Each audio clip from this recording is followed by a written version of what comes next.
The voice came without warning. No preamble, no introduction, just sound deep, slow, and so utterly certain of itself that it seemed to compress the air in the room. You have 30 cycles to surrender. Your colonies will become Breth territory. Your military will be dissolved. Your people will serve under Breth governance. This is not a negotiation. This is a schedule. Then silence. In the Galactic Conclave Assembly Station, 300 diplomatic representatives from 40 species sat motionless. The kind of stillness that isn't calm, it's the stillness of people who recognize a sound and know exactly what follows it. 17 species had heard that voice before. 17 species no longer existed as free peoples. Commander Alavas sat at the Terran table and did not move. She was a small woman with short grey hair and eyes the color of old bark. She looked like someone who had just been handed a document with the wrong answer written on it, not frightened, not shaken, mildly, professionally displeased. Her aide, Owen Clark, leaned close. He was young enough that his hands weren't entirely still. "Commander, should I prepare a response draft?" Alavas did not look at him. She was still watching the empty space where the transmission had played, as though measuring something invisible in the air. "Tell them we decline," she said. Owen blinked. Just that. Just that. Across the hall, the Breth ambassador turned slowly toward the Terran table. He was a tall, scaled creature with 4 eyes and a chest like reinforced stone, and he had attended these moments before. He had seen pleading. He had seen tears. He had seen species fall over themselves requesting more time, better terms, any terms at all. What he saw instead was a woman already reaching for her communication device, already moving on, as though the most powerful empire in the known galaxy had just told her the weather, and she had found it mildly inconvenient. He filed that image away. He didn't understand what it meant yet. Most of the species present assumed it would be over quickly. The math was not complicated. The Breth Dominion controlled 42 star systems. Their fleet could darken a sky. Their soldiers stood 2.5 meters tall and had been conditioned for combat since childhood. Humanity had 12 colony worlds, a mid-sized fleet, and roughly 400 years of recorded space travel. The math said this would be brief. But maths was not the only thing in play. Arvas left the station within the hour. She gave no interviews. She held no press event. She boarded her shuttle, opened a secured channel to Earth, and said one sentence before the encryption locked it down. "Activate Iron Shepherd." The response came back in under 10 seconds. "Confirmed, Iron Shepherd is active." 3 levels beneath the city of Geneva, Admiral Leon Ferro set down his coffee and looked at the wall of screens in front of him. Maps, fleet positions, supply routes deep inside Breth territory, intelligence files accumulated over 15 years, built quietly and without a single public announcement. He was 61 years old, and he had spent the better part of the last decade and a half preparing for a war he had prayed would never arrive. He was not happy that it had arrived. He turned to the officers behind him and spoke quietly.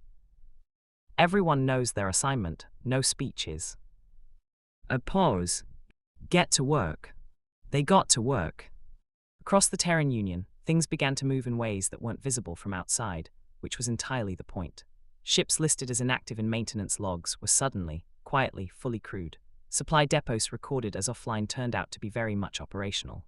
Soldiers who had completed classified training programs in the last 3 years received new orders and packed their equipment without telling their families where they were going.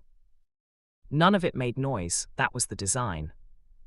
The Breth fleet crossed the border marker 12 days later, moving in the confident formation of an empire that had done this many times before. They expected to find a defensive line, warships arrayed in a gesture of resistance before the inevitable conversation about terms. They found empty space. No fleet, no station, no signal, just the vast and absolute silence of open vacuum. The Breth fleet commander sent a scan report back to his superiors. Nothing. He assumed this was fear. He moved deeper into Terran space, and the silence stretched around him like a held breath. It was not fear. It was patience. In Geneva, Leon Ferro watched the Breth fleet movement on the screens and said nothing for a long moment. Beside him stood Grace Dunn, 34 years old, who had written her doctoral thesis on Breth military strategy and had spent the 6 years since making sure Iron Shepherd could account for every variable in it. "They're moving faster than projected," she said. "Yes. Does that change anything?" He looked at the screens. 40 warships heading toward New Carthage, confident, unhurried, the way a hammer moves toward a nail. Tell Osai to be ready 3 days early. Grace was already reaching for her comm unit. On a troop transport somewhere in the dark between stars, Staff Sergeant Dara Osai received a message with no greeting and no explanation. 3 days early, you know what to do. He read it once, folded it, put it in his pocket, went to find his unit. They did not ask questions. They had trained for this, they just didn't yet know how deep it would go. The Breth ground transports landed in the open fields north of New Carthage's main settlement, and their soldiers marched forward with the unhurried certainty of people who had done this before. The colony had 600,000 residents. Its orbital defenses had been disabled in under an hour. This was, by Breth reckoning, already finished. The first street was quiet. The second street was quiet. By the third street, the Breth unit commander began to feel something he did not immediately have a name for, something wrong in the texture of the silence. There were no people running, no faces at windows. The buildings looked empty, but all the doors were closed. He ordered a thermal scan. The results came back almost immediately. The buildings were not empty. Every structure in the city had people inside, hundreds, packed close together. They weren't hiding. They were waiting. The first device detonated beneath the road at 600 hours. It wasn't large. It didn't need to be. It flipped 2 armored Breth carriers and sealed the road entirely. Within 40 seconds, every entrance to that street was blocked. Vehicles pushed across intersections by remotely operated machines, debris falling from rooftops with a timing too precise to be accidental. The Breth unit found itself in a box. Then the doors opened. New Carthage had not evacuated. Its people had chosen to stay and fight, not in uniform, not as soldiers, farmers, teachers, engineers.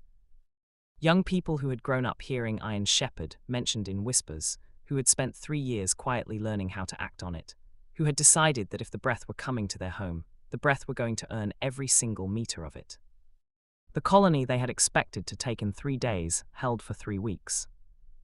And the Breth never fully held it. In space, the confusion was equal. The Terran fleet did not form a battle line. It did not gather at a strategic point and make a stand. Instead, small, fast groups of ships appeared without warning at the edge of Breth supply convoys, hit hard and vanished before escorts could respond. 17 supply vessels gone in 4 days, a fuel depot near the border relay, a communications array at the outer edge of the Dominion's patrol range. The Breth commanders had no framework for this. In their entire history of conquest, every species they had faced had tried to defend something, a planet, a station, a formation, something to hold. The humans were holding nothing. They were everywhere and nowhere at once, and every time the Breth moved to chase one group of ships, another appeared somewhere else. A Breth fleet captain named Vorith sent a private message to the God King's War Council. He wrote what none of the other commanders had been willing to say aloud. They are not afraid of us. They are not trying to survive this. They are trying to make this painful enough that we leave. I do not think we have enough ships to make them stop. The message was not well received. One Terran frigate captain named Felix Ward had taken his ship on a long, curved course around the back of the Breth main formation. The Breth didn't detect it until the ship was already accelerating directly toward one of their largest warships. The frigate struck the Breth dreadnought just below the main engine block. The explosion was visible from 2 other Breth ships. Felix Ward survived. His ship did not. He and 11 crew members reached an escape capsule, and before the hatch sealed, he opened a broad transmission and spoke in a voice so unhurried it bordered on casual. New Carthage is still ours. Those 4 words spread through every human ship, station, and colony within the hour. Back at Breth High Command, Sovereign Kethvarez received the battle reports. He felt something he had not experienced in over a century, not quite fear, something adjacent to it, a sensation like the ground beneath his certainty had quietly shifted without asking his permission. He made a decision he believed would end it. He ordered the bombardment of Hesper's Rest. Hesper's Rest had no meaningful defense grid. It had a university, 3 hospitals, a farming network that fed nearly 500,000 people, 2 million residents who had come there for a quieter life at the edge of Terran space. When the Breth fleet appeared above it, there was no battle. The colony sent a signal identifying itself as non-military. The Breth fleet acknowledged the signal. Then it opened fire anyway. The footage reached Earth 6 hours and 14 minutes later. The Terran War Council had been in continuous session for 9 days. When the feed played on the screens in the briefing room, the room went completely silent. Not shock, these were people tracking every hour of the conflict. Not only grief, though grief was present, heavy, actual grief, the kind that sits in the chest and doesn't move. It was the silence of people who had just made a decision without needing to speak it. Admiral Leon Faro watched the footage for a long time. Then he looked across the table at Commander Ala Vass, who had returned to Earth 2 days earlier and had not slept more than 3 hours since. Her face was completely still. "They wanted us to beg," she said. No one answered. "They're waiting for a message asking for peace terms." She stood slowly. "We are not going to send one." The vote that followed was not about retaliation in any ordinary sense. It wasn't about striking Breth cities or advancing across border worlds. It was about something more specific, more deliberate, and in a way the rest of the galaxy would only understand later, far more final. The vote was to make Kethrez himself the single objective of the entire remaining war, not his fleet, not his capital, not his military command structure.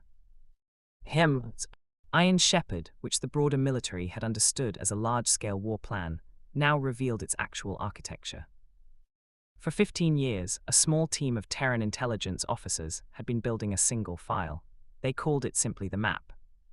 It contained the location of every Breth relay station, every patrol route near the capital world, the exact rotation schedule of the God King's personal guard, the structural layout of his palace, and one narrow navigational corridor through Breth space that was never patrolled, because every Breth commander had assumed no enemy ship would ever be quiet enough or patient enough to use it.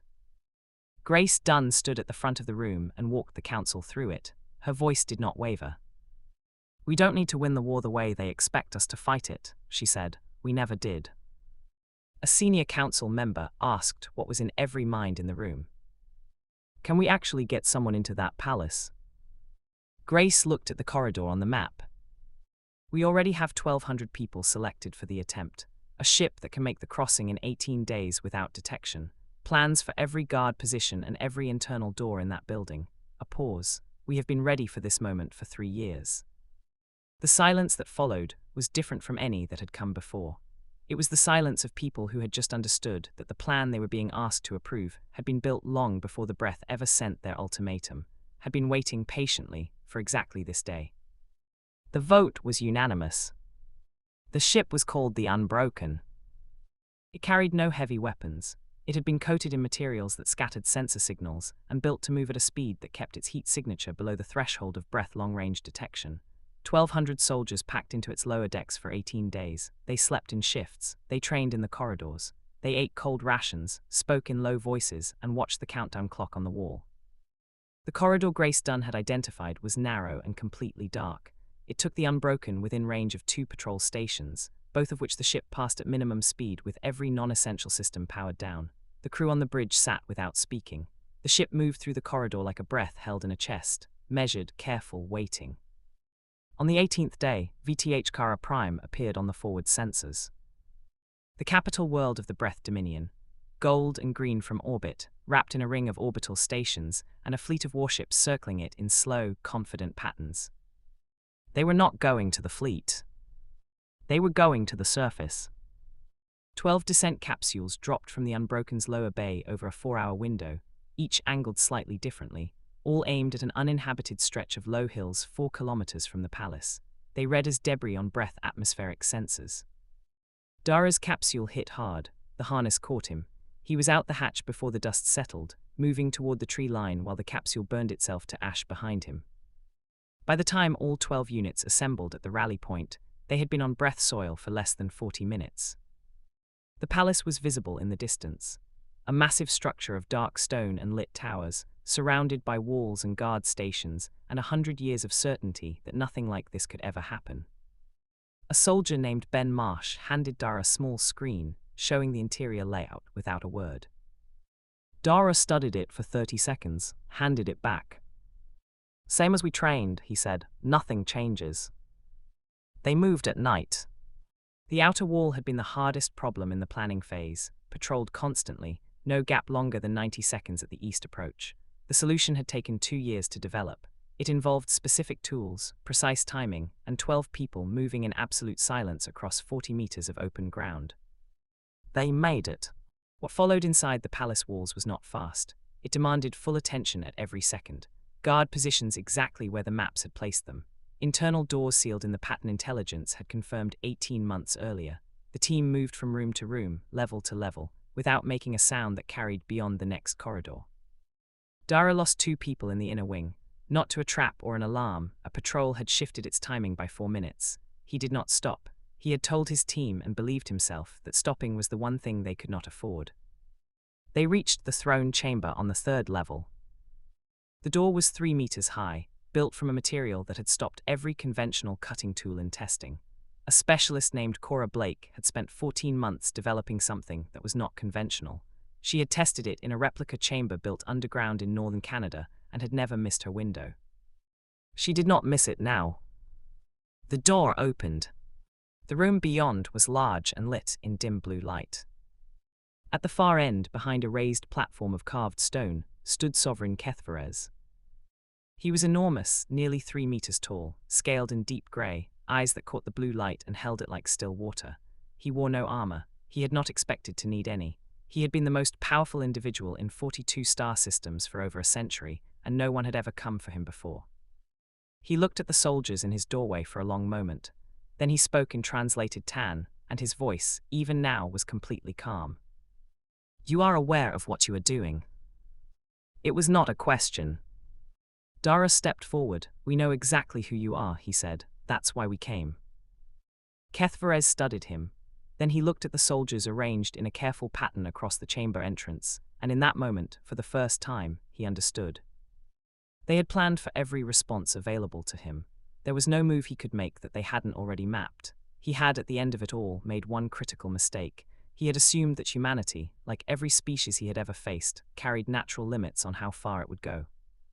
He had not considered what a people given 15 years to prepare, and a reason that large to use them, might bring into a room. The restraints were placed on his wrists without ceremony. Dara opened the secure channel. His voice was steady. "Iron Shepherd is complete." On the bridge of the Unbroken, the pilot Nina Harrow closed her eyes for exactly 1 second. Then she began the extraction sequence. The transmission reached every corner of the known galaxy within 6 hours. It was not a declaration. It was not a speech. It was a video feed broadcast on an open channel from the colony of New Carthage, and it showed one thing. Sovereign Kethvarez, God King of the Breth Dominion, ruler of 42 star systems, walking in restraints through the streets of a human colony he had tried to take 3 weeks earlier. Alive, unharmed, walking beneath open sky, surrounded by Terran soldiers on a street that had been a contested zone not long before. The buildings still bore the marks of the fighting. Some had no roofs. Some had been partially rebuilt overnight by residents who wanted the street recognizable for this moment. The people of New Carthage lined that street in silence. Not anger, not celebration. Silence. Farmers and teachers and young people and older ones. People who had defended their homes without uniforms, who had made the breath pay for every meter they'd tried to claim. They watched with the steady, serious expressions of people who had done something very difficult and were not yet finished understanding what it meant. Walking beside Kethvarez, 1 step back into his left, was Commander Alavas. She did not look at the cameras. She did not look at the crowd.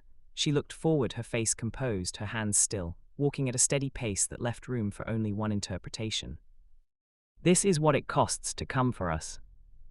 The Breth Dominion sent a request for peace negotiations within 72 hours. The message used the traditional Breth phrase for a ceasefire request, a phrase that had never before been directed at a species as young as humanity. Arvas received it in a small room at the Conclave station. She read it twice, wrote a reply, sent it before finishing her coffee. The reply said the Terran Union would accept negotiations. The terms had already been written, not by the War Council, not by military command. By the surviving families of Hesper's Rest. The negotiations lasted 4 days. On the final day, before the agreement was signed, the Breth representative asked one question.